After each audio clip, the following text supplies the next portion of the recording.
오래전에 저 미국에서 있었던 이야기를 여러분에게 소개하겠습니다. 몇십 년간 길가에서 핫도그 장사를 하시는 분이 계셨는데, 그분은 어려서부터 귀를 다쳐 귀가 거의 들리지 않았고, 또 눈도 매우 나쁘고 글도 잘 읽지 못해서 신문도 잡지도 읽을 수 없는 사람이었습니다. 잘 듣지 못하고 읽지도 못하고 알지 못하지만은 한 가지 매우 잘하는 것이 있었는데, 그것은 핫도그를 만드는 실력은 그 누구에게도 뒤지지 않았다는 겁니다. 그래서 이분의 핫도그를 맛보기 위해서 이분이 운영해가는 노점은 항상 핫도그를 사러 온 손님들로 붐볐습니다. 그렇게 오랜 세월이 지났고 마침내 이 사람은 번듯한 자신의 핫도그 가게를 차릴 수 있었고, 또 그동안 그토록 소망했던 간판도 달았습니다. 맛있는 핫도그집 하고 달았습니다. 그는 자신의 가게를 찾아와 핫도그를 사주는 사람들, 또 사주었던 사람들, 이렇게 자기의 자녀들을 키우고 또 생활하고 이렇게 멋진 가게를 꾸밀 수 있도록 해준 손님들에 대해서 얼마나 마음속에 감사한 마음이 있는지, 그래, 내가 이렇게 잘 살 수 있는 것은 내가 만든 핫도그를 먹으러 온, 사러 온 분들의 그 모든 덕분이다 해서 마음을 먹었습니다. 그래서 뭘 했느냐?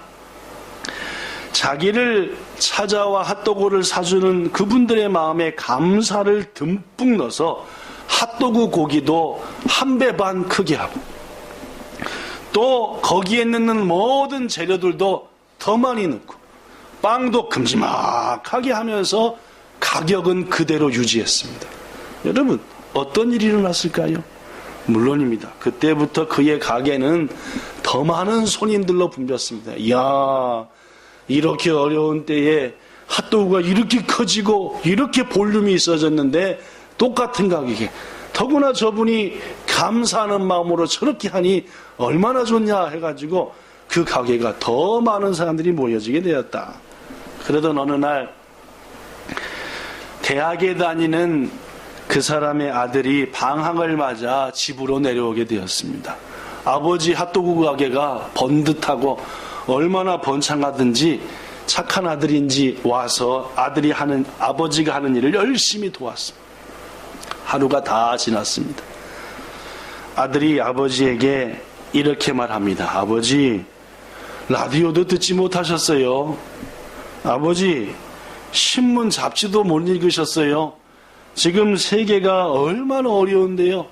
세계 경기가 곤두박질쳐서 유럽도 쩔쩔매고 우리 미국은 더 어려운 지경이에요. 이렇게 어렵고 힘들 때는 모두들 재료를 좀 줄이고 가격을 올리고 해도 다 이해하는 거예요. 근데 어떻게 아버지는 거꾸로 재료를 더 많이 넣고 가격도 그대로 두고 이거 말도 안 돼요 라고 얘기했어요. 그날 밤 아들의 말을 곰곰이 생각한 아버지, 그래, 우리 아들은 공부하고 있는 대학생이고 또 매일같이 라디오도 듣고 신문도 보고 하니 나보다 아는 것이 훨씬 많은 게 당연하지. 그래, 아들의 말이 일리가 있어 해서 아버지는 그 다음날 핫도그의 고기도 절반으로 줄여버리고 넣는 토핑도 팍 줄여버리고 가격은 그대로 뒀습니다. 여러분, 그 가게 어떻게 됐을까요? 네, 물론입니다. 손님들이 서서히 그 핫도그 가게를 찾지 않았고 그 가게는 마침내 망하고 말았다라는 얘기입니다. 사랑하는 성도 여러분, 자신의 가게를 찾아와서 맛있게 먹는 손님들에게 감사의 마음을 가지고 감사로 그들을 대했을 때는 그 핫도그 가게에는 손님들이 가득한 줄 믿습니다. 반대로 항상 뉴스를 접하는 대학생 아들로부터 부정적인 말을 듣고 감사의 마음을 뒤로하고 현실을 앞세웠다. 감사의 마음을 뒤로하고 지혜와 지식을 앞세운다 하고 했더니 결국 그 핫도그 강에는 망하고 말았다 라는 말이에요. 성도 여러분, 감사는 우리의 모든 것들을 아름답게 하고 부흥시키는 줄로 믿습니다. 감사야말로, 감사의 마음이야말로 우리를 기적으로 인도합니다. 오늘 본문의 말씀 소개합니다. 우리들이 잘 아는 얘기지요. 작은 산들로 둘러싸인 아무것도 없는 빈들에 예수님의 말씀을 듣고자 수많은 사람들이 모여왔습니다. 성경은 그 수가 5,000명쯤이다 라고 말합니다. 여러분 생각해 보십시오. 아침부터 예수님의 말씀을 들라고 어른들만, 그 중에서도 남자만 5,000명, 여인들에다가 어린아이까지 하면은 2, 3만 명은 될 거다라고 하는데 그 사람들이 아침부터 예수님께 말씀 들으러 옵니다. 믿음이 좋아서였을까요? 일할 게 없어서였을까요? 어떤 거였을까요? 그죠? 네. 대다수 학자들은 이 말씀의 앞뒤를 자세히 살핀 후 그 정도로 그들은 어려웠다라고 말합니다.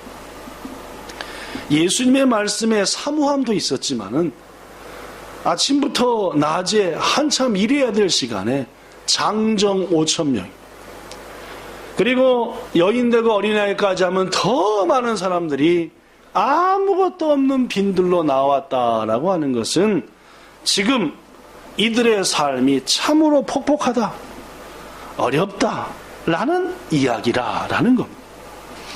나오는 한 사람 한 사람 지친 그들, 허기진 그들, 힘이 없는 그들, 예수님한테 방법이 없을까 하고 세상 아무 방법 없는 그들, 터벅터벅 오는 그들을 볼 때 예수님의 마음이 참 아팠습니다. 그래서 짠했죠. 아하, 저 어린아이, 저 부부, 저 남자 참 안타깝구나. 지친 마음과 허기짐을 아신 예수님께서는 그들을 불쌍히 여기사 하나님의 말씀으로도 그리고 육의 양식으로도 배부르게 저들을 먹이시길 원하셨습니다. 너무너무 불쌍하고 허기진 그들을 보니까 예수님의 마음이 막 견딜 수 없는 거예요.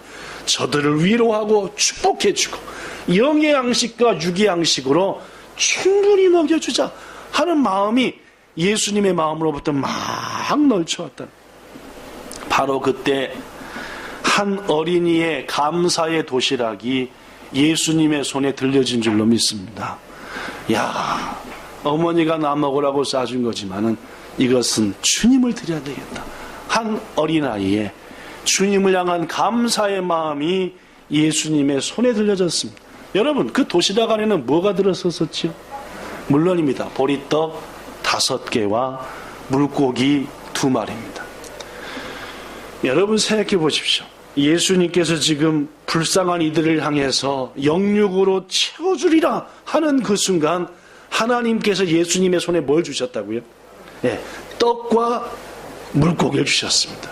비록 이것이 뭐하진 않지만, 충분하진 않지만, 많진 않지만, 그래서 본문 11절에 보니까 이 어린아이의 마음, 그리고 이 모여든 사람들을 향한 불쌍한 마음이 겹쳐진 예수님이 얼마나 기쁘셨든지 본문 11절, 예수께서 떡을 가져 뭐 하셨다고요?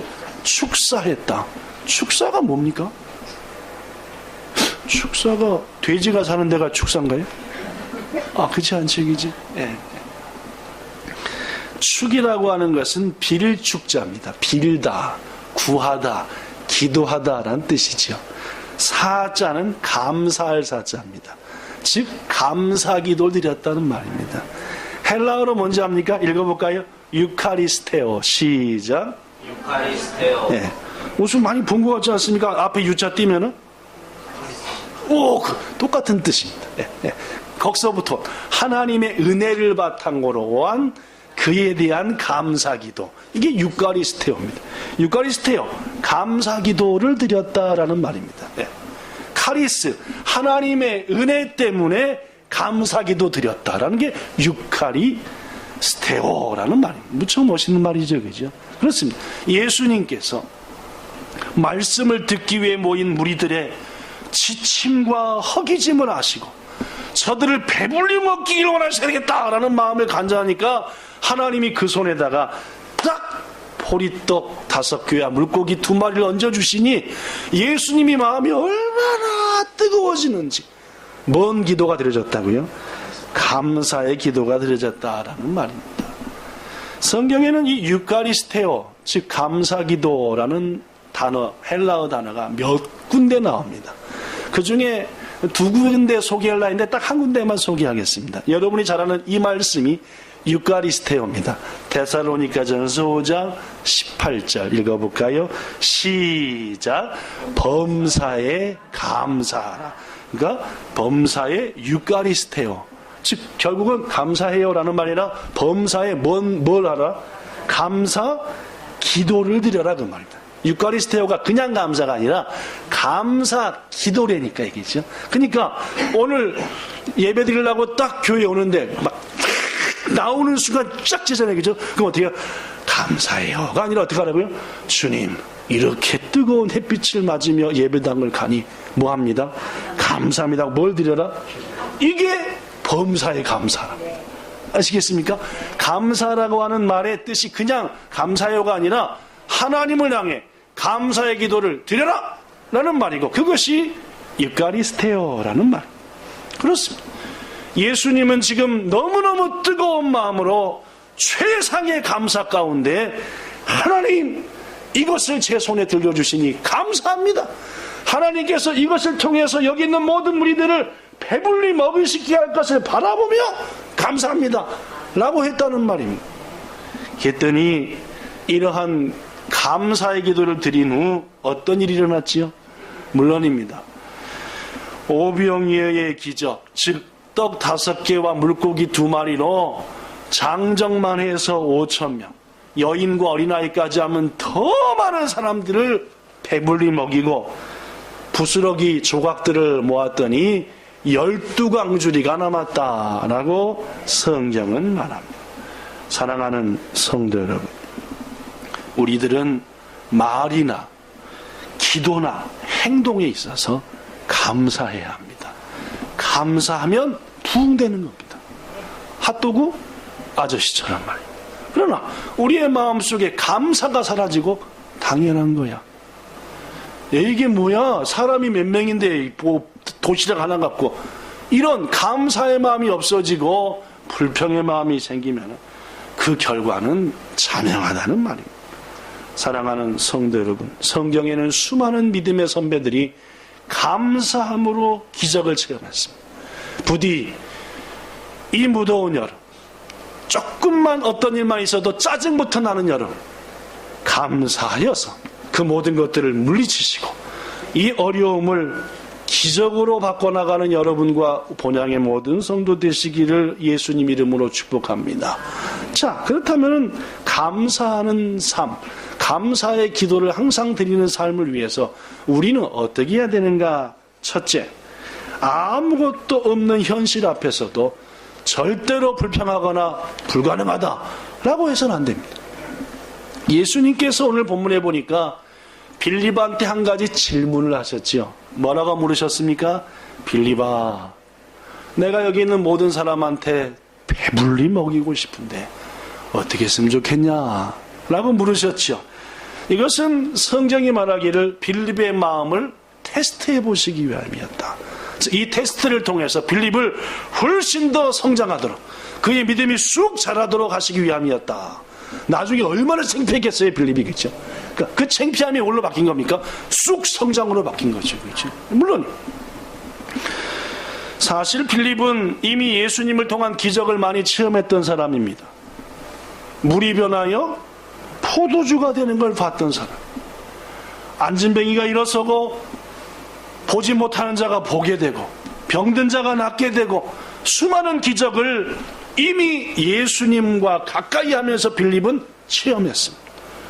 그러나 아직 빌립은 예수님을 구세주로 받아들이지는 못했던 것 같습니다. 오히려 세상적으로 계산 빠른 사람이었습니다. 예수님이 질문하자마자 본문 7절 대답하되 각 사람이 조금씩만 받아도 200데나리온의 떡이죠 부족할 겁니다. 이 말은 무슨 말입니까? 많이 받으면 400, 500, 600데나리온 있어야 됩니다. 그런 말이에요. 잘 아시다시피 1데나리온은 장정 하루의 품삯이지요. 그러니까 일본으로 치면은 하루 열심히 일하면은 만엔을 받는다고 합시다. 그죠? 그러니까 200데나리온은 결국은 200만 엔입니다. 200만 엔어치 빵과 떡과 음료를 사더라도 여기 있는 사람들을 배불리 먹이기는 어려울 것입니다. 사랑하는 여러분, 빌립은 모인 무리들이 모두 배불리 먹는 것은 거의 불가능하다라는 근거를 구체적으로 제시한 겁니다. 계산 딱 때려갖고. 그죠? 그런데 여러분, 빌립의 이러한 주장은 언뜻 보면 매우 논리적이고 무엇보다도 현실적이고 매우 이성적인 것 같지만 실은 눈앞의 현실만 바라본 것뿐이지 하나님의 능력과 은혜는 바라보지 않았다는 것입니다. 귀중하신 여러분, 하나님의 교회에, 여러분의 기업과 가정에 이같이 계산적이고 논리적이고 현실적인 사람만 많으면 그 교회, 그 기업, 그 가정 결국은 아름답게 성장할 수 없습니다. 핫도그 오랫동안 경영했던 그 아저씨가 현실적으로, 이성적으로, 계산적으로 핫도그 장사를 한 게 아닙니다.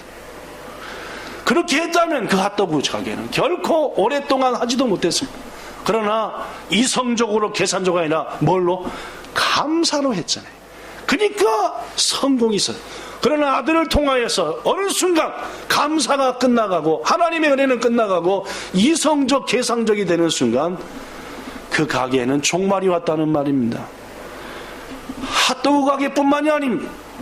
우리의 교회도, 여러분의 가정도, 여러분의 기업과 직장도 이성적, 논리적, 현실적인 사람들로만 채워지면은 그 미래는 어둡다는 말이에요. 하나님이 불평불만으로 가득한 광야의 이스라엘 사람한테 이렇게 말했습니다. 민수기 14장 26절. 여호와께서, 여기 써졌습니다. 모세와 아론에게 말씀하기를, 나를 원망하는 이 악한 회중들에 대해서 내가 언제까지 참겠냐?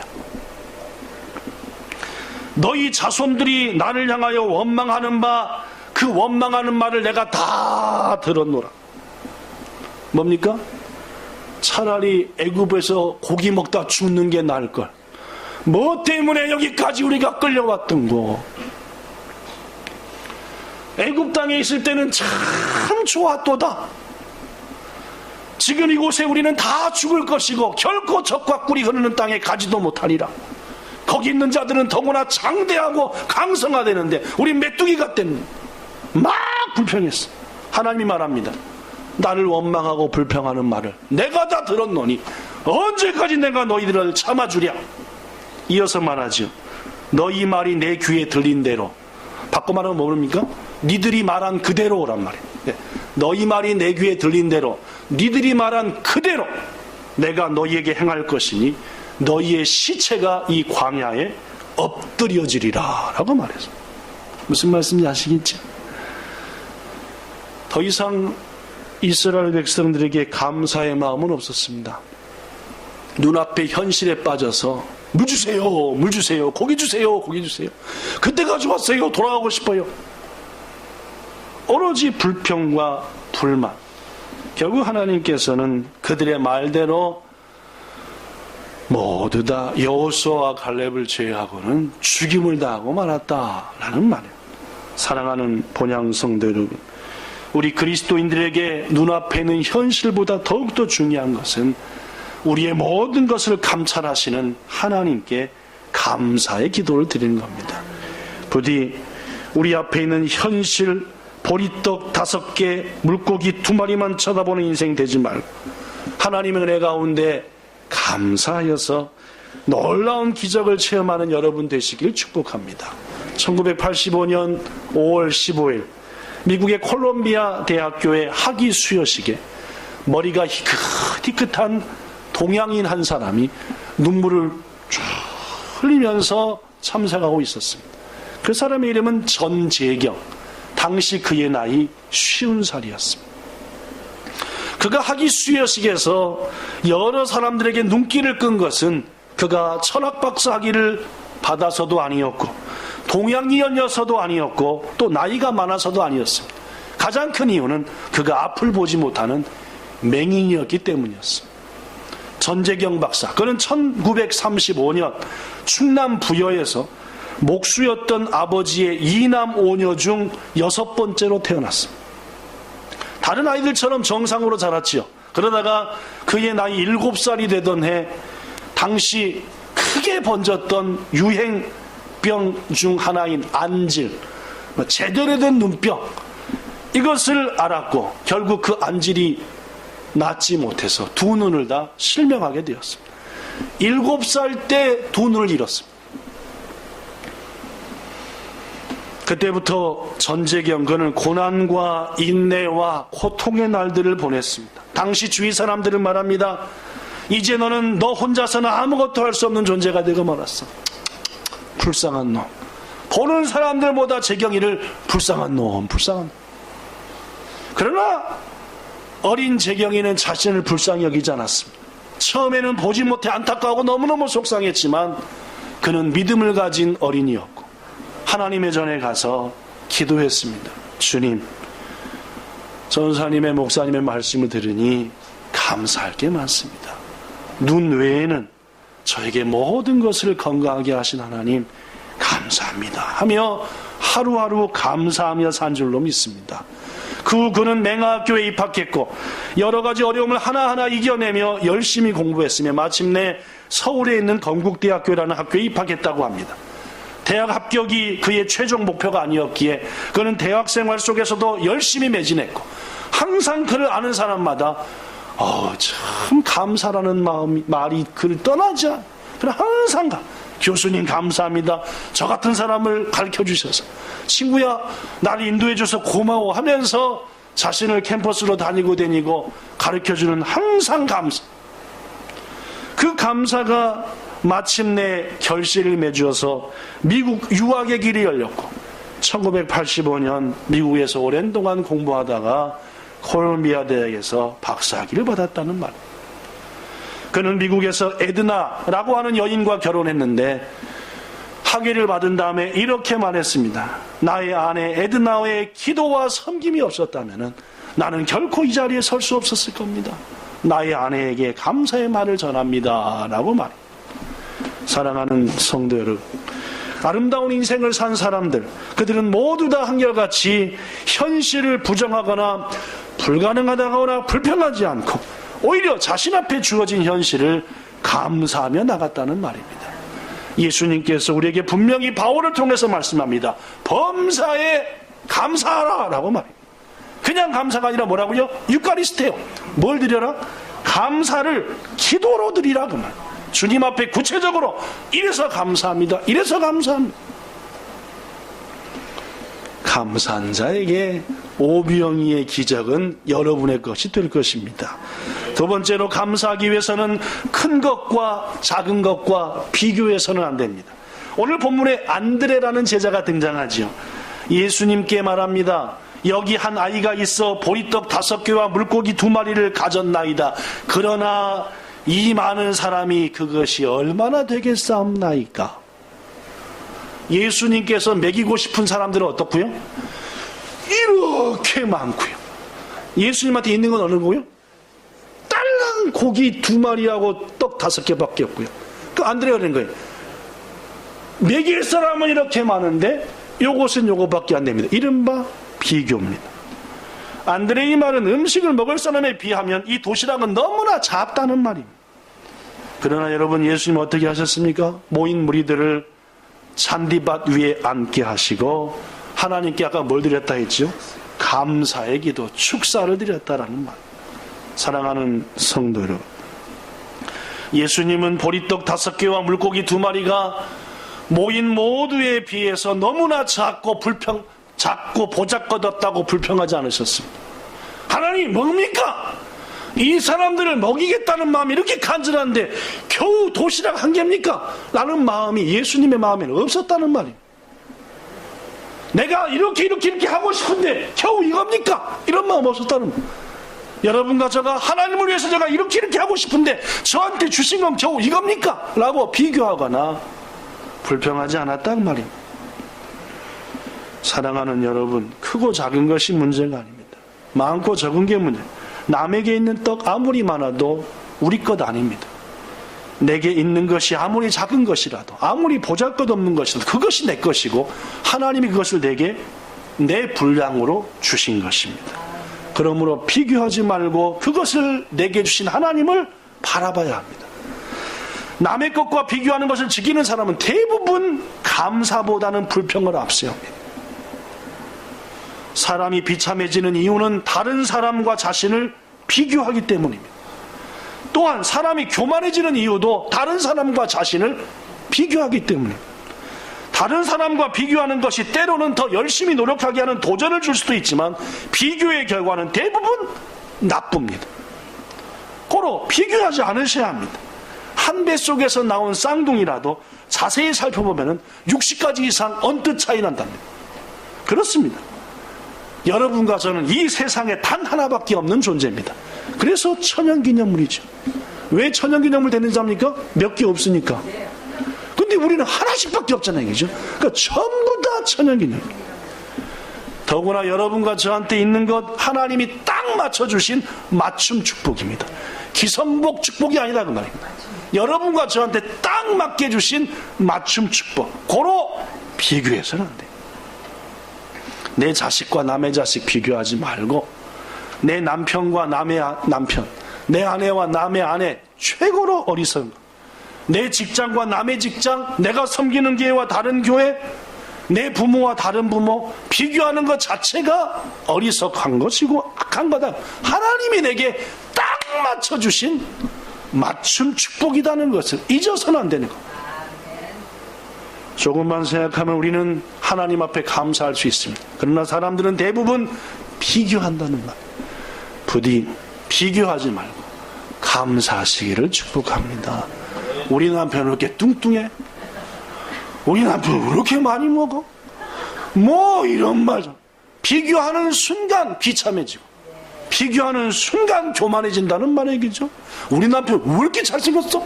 왜 이렇게 잘생겼어? 이렇게 하다 보면 비교하다 보면 결국은 교만해지죠. 세 번째, 항상 감사하기 위해서 현재의 조건 때문에 미래를 비관해서는 안 됩니다. 부족한 사람들은 부족한 현실만 보기 때문에 비관해야 합니다. 그리고 그것을 근거로 내 미래 역시 불행할 것이다라고 믿어버리죠.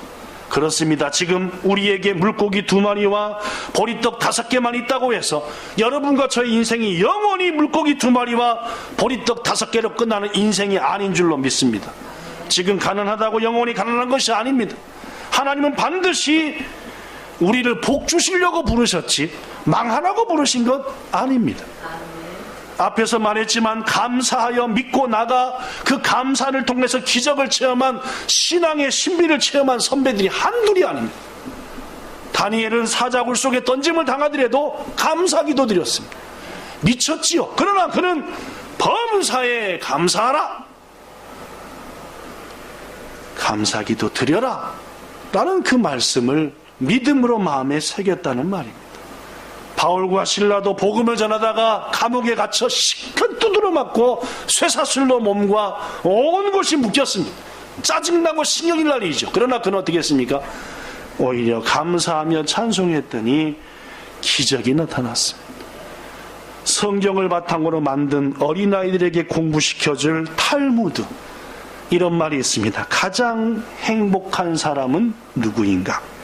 가장 행복한 사람은 지금 이 모습 이대로 감사하며 사는 사람이다 라고 말했습니다.